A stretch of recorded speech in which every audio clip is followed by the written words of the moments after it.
నమస్తే.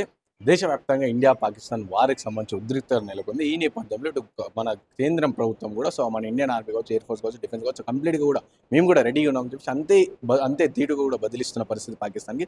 మాట్లాడదాం దీనిపైన మనతో పాటు అంటే ఇండియా, పాకిస్తాన్ వార్‌కి సంబంధించి. ఇదంతా సినారియో గురించి మాట్లాడడానికి మనతో పాటు బీజేవైఎం రాష్ట్ర నాయకురాలు కోమ్లి నాయక్ గారు ఉన్నారు.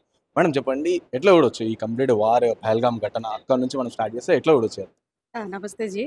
ఫస్ట్ నేను మనది ఇండియన్ ఆర్మీ, తర్వాత మన సెంట్రల్ గవర్నమెంట్, దేశానన్న అన్ని ప్రజలకు నేను తర్వాత కంగ్రాచ్యులేషన్స్ చెప్తున్నాను.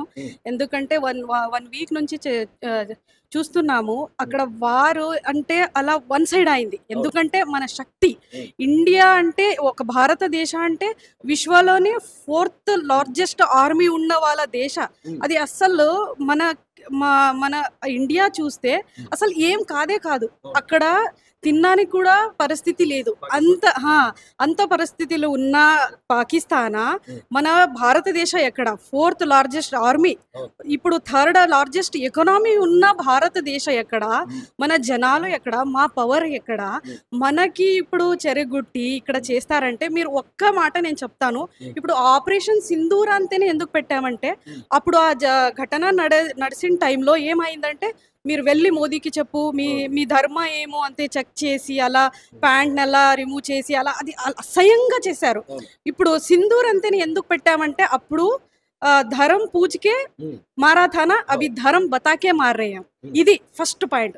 తర్వాత మీరు ఎక్కడైనా ఇతిహాస ఇక్కడ ఇది ఉంది. కానీ ఎప్పుడైనా మేము చీనా కావచ్చు, ఇప్పుడు పాకిస్తాన్ కావచ్చు, ఎప్పుడైనా మేము అటాక్ చెయ్యము. ఎప్పుడు కూడా ఒక శాంతి ప్రియ రాష్ట్ర కానీ చాలా పవర్ఫుల్ రాష్ట్ర. ఎక్కడైనా మేము ఎప్పుడు చెయ్యము. కానీ మనకి చేస్తే మీరు ఇతిహాసం ఇక్కడ సాక్షి ఉంది. మీరు కార్గిల్ కావచ్చు, అప్పుడు అయింది సర్జికల్ స్ట్రైక్ చేసి అప్పుడు ఉరి అటాక్ కావచ్చు, ఎంత కౌంటర్ ఇచ్చాము. తర్వాత పుల్వామా అటాక్ అయింది, అప్పుడు కూడా బాల్కోటి ఎయిర్ స్ట్రైక్ చేసాము. ఇప్పుడు ఆపరేషన్ సింధూర్ పెట్టి జనాలకి నార్మల్ జనానికి ఇంత ఇబ్బంది పెడతారంటే మన మోదీ కావచ్చు, మన ఆర్మీ కావచ్చు, మేము అలాగే ఉంటామా? ఎలా అయ్యాలో అలా అవుతాం. ఇప్పుడు నేను ఒక మాట చెప్తాను, ఇది సిర్ఫ్ అభి ట్రైలర్ హే, పిక్చర్ అభి బాకీ హే. ఎలా అవుతుంది అంతే పరిస్థితి పాకిస్తాన్ది. ఇడీ విశ్వము పాకిస్తాన్ అంటే టెర్రరిస్ట్, పాకిస్తాన్ అంటే అసలు జీరో, ఎకనామీ లేదు, తినడానికి ఆ పరిస్థితికి మేము తీసుకొని వెళ్తాము అన్న కాన్ఫిడెన్స్ నాకుంది. మన ఆర్మీ వాళ్ళు ఉన్నారు, మన లీడర్షిప్ క్వాలిటీ అంత బాగుంది. మేము ఇలా చూపిస్తామంటే ఎవరైనా సప్నాలో కూడా థింక్ చేయడానికి భయం పడాలి. అంత కౌంటర్ ఇస్తాము అంటే నేను చెప్తాను. పాకిస్తాన్ కూడా చెప్తుంది, మేము కూడా వార్కి రెడీగా ఉన్నాం. మన మీడియానేమో లైక్ అంటే పాకిస్తాన్ చూసినా మనం కాశ్మీర్లో కావచ్చు, జమ్మూలో కావచ్చు, అక్కడక్కడ అటాక్ చేస్తున్నాం, డ్రోన్స్ పంపిస్తాను. కానీ పాకిస్తాన్ మీడియాలో మన ఇండియన్సే అవన్నీ చేస్తున్నారు అని వాళ్ళ మీడియా చూపిస్తాను. ఏం చెప్తారు దీనిపై? అది క్వైట్ కామన్ జీ. ఇప్పుడు నేను వీక్ ఉన్నానంటే నేను చెప్పను. నేను చాలా నాకేం అయింది, నాకేం అస్సలు అవ్వలేదు అంటేనే చెప్తాను. ఎందుకంటే బీయింగ్ అక్కడ చూపిస్తే అలా భయం పడతారు, పాకిస్తాన్ జనాలు భయం పడతారు. మేము వీక్ ఉన్నాం ఆల్రెడీ, ఆర్థిక పరిస్థితి కూడా బాగాలేదు, తినడానికి కూడా లేదు. ఇప్పుడు వాటర్ కూడా ఇష్యూస్ ఉంది, ఎందుకంటే మనం వాటర్ ఇయ్యము అంతే చెప్పాము, అది కూడా ఉంది. ఇంకా పైన మేము ఆల్రెడీ డ్యామేజ్ అయింది, మన ఇంత జనాలు చచ్చిపోయారు అంతే. ఇమాజిన్ చేయండి ఎలా పరిస్థితి జరుగుతుంది. అందుకే అలా రాంగ్ గా చెప్తున్నారు. టెర్రరిజము రాంగ్, అన్ని ఆర్మీ కూడా స్ట్రాంగ్ లేదు. ఇంకా ఇప్పుడు ఎలా చెప్తే అది పాసిబుల్ కుదరదు అంటే రాంగ్ ఇన్ఫర్మేషన్ ఇస్తున్నారు. కానీ మన ఆర్మీ వాళ్ళు, మన టీం వాళ్ళు, మన సెంట్రల్ గవర్నమెంట్ వాళ్ళు అలా రాంగ్ గా చెప్పరు. మేము ఏం చెప్తున్నానో, ఏం డేటా ఇస్తున్నామో అది రైట్ డేటానే ఇస్తున్నాం. మనమేమో సింధు జలాలను ఆపేసాం, వాళ్ళ వాటర్కి సంబంధించి ఆపేసాం. పాకిస్తాన్ వాళ్ళు చెప్తా ఉన్నారు, अगर सिंधु का पानी जो आप नहीं छोड़ते उसमें खून बहेगा, इंडियंस का खून बहेगा बोल के पाकिस्तान के डिफेंस मिनिस्टर का जो వాళ్ళందరూ కూడా చెప్పిన పరిస్థితి. इसके ऊपर क्या बोलते हैं? उनका खून बह रहा है जी, हमारा पानी जब रुक गया ना, उनका खून बह रहा है, इसलिए उल्टा बोल रहा है वो कमीना. क्या है कि अभी पानी नहीं है ना, पानी के जगह पे हम खून छोड़ेंगे, उनको खून में मिला देंगे, उनको देखते रहिए आप जी. और ये पाकिस्तान वाले भी बोल रहे कि हम लोग वार के लिए रेडी है, देख लेंगे बोल के पाकिस्तान की आर्मी बोल रही है. अरे भाई, वो वार के लिए रेडी है तो ऐसा टेररिस्ट को फीड अप करके उनको सपोर्ट करके, अभी देखिए टेररिस्ट को खाना नहीं है, सपोर्ट नहीं है, और जो उनके साथ रहता है ना सशस्त्र, वो कहाँ से आया? उनको फीड कौन कर रहा है? पाकिस्तान फीड कर रही है, इसलिए वो कर रहे हैं. तो इतना पूरा होने के बाद अब कैसे हमारे ऊपर डाल सकते हो?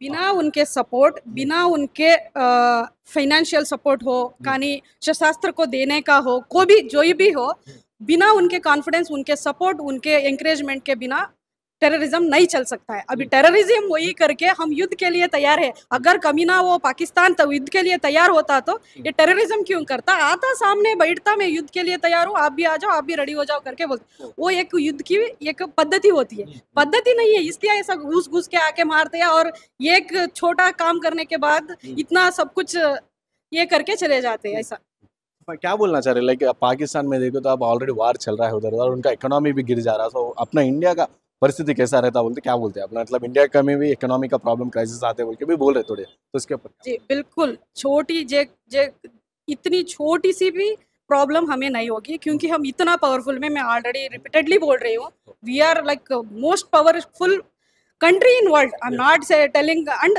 कंपेयर किससे कर रहे हो जी? हम तो हाथी है, वो तो चींटी है, उनसे क्या कंपैरिजन है? तो हमें चींटी से कुछ फायदा नुकसान हो सकता है क्या? बिल्कुल नहीं हो सकता है, ये एक बात है। और दूसरा बात है, हाथी से आके छेड़ के चींटी, अभी मैं ये कर दूंगा वो कर दूंगा, कुछ नहीं होने वाला है। बंदा अभी पाकिस्तान एक ही बचेगा उनको, मैं ही हिंदुस्तान में आके मैं आपके सामने जोड़ जाता हूँ करके वो आने का समय भी आ सकता है जी। और ये बहुत जन बोल रहे मतलब पाकिस्तान जो पीओके, पाकिस्तान ऑक्यूपाइड कश्मीर है ना, सो अब समय आ गया, सो अपन भी जाके पीओके को अपना पास ला लेंगे बोल के भी తెలంగాణ సీఎం రేవంత్ రెడ్డి भी बोले थे, मतलब కేంద్ర ప్రభుత్వానికి రిక్వెస్ట్ కూడా చేసి, సో ఆ విధంగా సో మీరేం చెప్తారు? అది మనదే కదా, మనది ఉంటే మేమే తీసుకుంటాము, ఇది రైట్ ఆపర్చునిటీ, తీసుకోవాలి, తీసుకుంటాము. కానీ నాకు కాన్ఫిడెన్స్ ఉంది సెంట్రల్ గవర్నమెంట్ మళ్ళీ తీసుకుంటుంది. అది మా అఖండ భారతకి ఒక పిక్చరు ఫస్ట్ నుంచి ఉంది. బీజేపీ అంటేనే ఒక అఖండ భారత రాష్ట్రత్వ, హిందుత్వ, ధర్మకి ఇంపార్టెన్స్ ఇవ్వాలి ఒక పార్టీ, సిద్ధాంత అంటేనే ప్రాణం ఇవ్వాలంట ఒక పార్టీ ఇది. మేము ఆఫ్ కోర్స్ మేము అఖండ భారత్లో పిఓకే మళ్ళీ తీసుకుంటాము, ఇది రైట్ టైం అంతే నా అభిప్రాయం. ఇంకోటి పాకిస్తాన్ ఒకవైపు చూసుకుంటే వాళ్ళ ఫండ్స్ కోసం, ఐఎంఎఫ్ ఫండ్స్ కోసం వాళ్ళు ట్విట్టర్లో కూడా ట్వీట్ చేయడం జరిగింది. సో ఫండ్స్ కోసం కూడా చూస్తాను, అంటే మా ఆర్థిక పరిస్థితి ఇబ్బంది పడుతుంది, 2 రోజుల నుంచి మాకు అవన్నీ ప్రాబ్లమ్స్ అయితే ఫండ్స్ కోసం కూడా వాళ్ళు వెయిట్ చేస్తున్న పరిస్థితి. సో దానిపై ఏమంటారు? ఇప్పుడు మీరు స్ట్రాంగ్ ఉంటే, మీరు ఇప్పుడు పెద్ద కంపెనీ నడుస్తున్నారంటే మీకు వచ్చి ఫండ్ ఇస్తారు ఎవరైనా. మీరే వీక్ ఉన్నారు, మీరు అస్సలు ఇప్పుడు మిత్తిలో వెళ్ళిపోయారు, మీ దగ్గర అస్సలు ఏం లేదంటే ఎవరైనా ఇస్తారా మీకు? ఎవరైనా ఫండ్ ఇస్తారా? ఎవ్వరు కూడా ఇయ్యరు, ఏ రాష్ట్రం కూడా రాదు. మీరు స్ట్రాంగ్ ఉంటేనే ఏ రాష్ట్రం కూడా సపోర్ట్కి వస్తుంది. ఎందుకంటే ఎప్పుడైనా కాంపిటీషన్ స్ట్రాంగ్ రాష్ట్రంతో స్ట్రాంగ్ రాష్ట్రంకే ఉంటుంది. వీక్ రాష్ట్రం ఎవరు వచ్చి ఇస్తారు? ఎందుకంటే అసలు అతనే ఆల్రెడీ వీక్, ఎవరు వచ్చి ఇస్తారు ఫండ్? అది అసలు రాంగ్ ఇన్ఫర్మేషన్, ఎవరు ఇయ్యరు.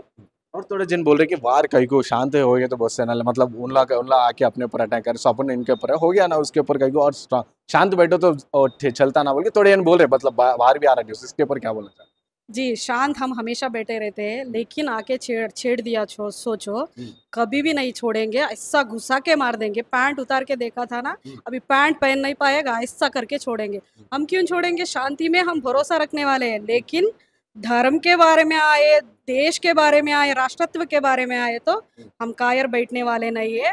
इतिहास साक्षी है, कितने भी दाढ़ी होने दो, कुछ भी होने दो, ऐसा टक्कर दिया है कि आज भी भारत देश इतना स्ट्रांग है कि हम किसी को भी सहने के लिए भी तैयार है, लेकिन आया तो समय हम जान की देने के लिए भी तैयार है. ऐसा देश है हमारा. Thank you. సో విన్నర్గా ఇది కొమ్లి నాయక్ గారు చెప్తున్న పరిస్థితి. సో పాకిస్తాన్ ఏ విధంగా అయితే వాళ్ళు పాయింట్స్ ఇప్పి మరి చెక్ చేసి మరి ఏ విధంగా అయితే చంపారో, సో అదే విధంగా పాయింట్లు వేసుకోకుండా చేసే పరిస్థితి కూడా వస్తుంది వాళ్ళకి. సో పిఓకే ఏదైతే ఉందో, సో దానిపై రేవంత్ రెడ్డి గారు కూడా అవసరమైతే పిఓకేని కూడా మనం ఆక్రమించుకోవడం కదా, సో బరాబర్ అది మనదే, ఇది కరెక్ట్ టైం అవుతుంది, సో దాన్ని ఆక్రమించుకోవాలని చెప్పేసి కొమ్లి నాయక్ గారు కూడా చెప్తున్న పరిస్థితి. కెమెరా పర్సన్ సాయితో రాణా ప్రతాప్ రిపోర్టింగ్ ఫ్రమ్ హైన్ టీవీ ఫ్రమ్ హైదరాబాద్.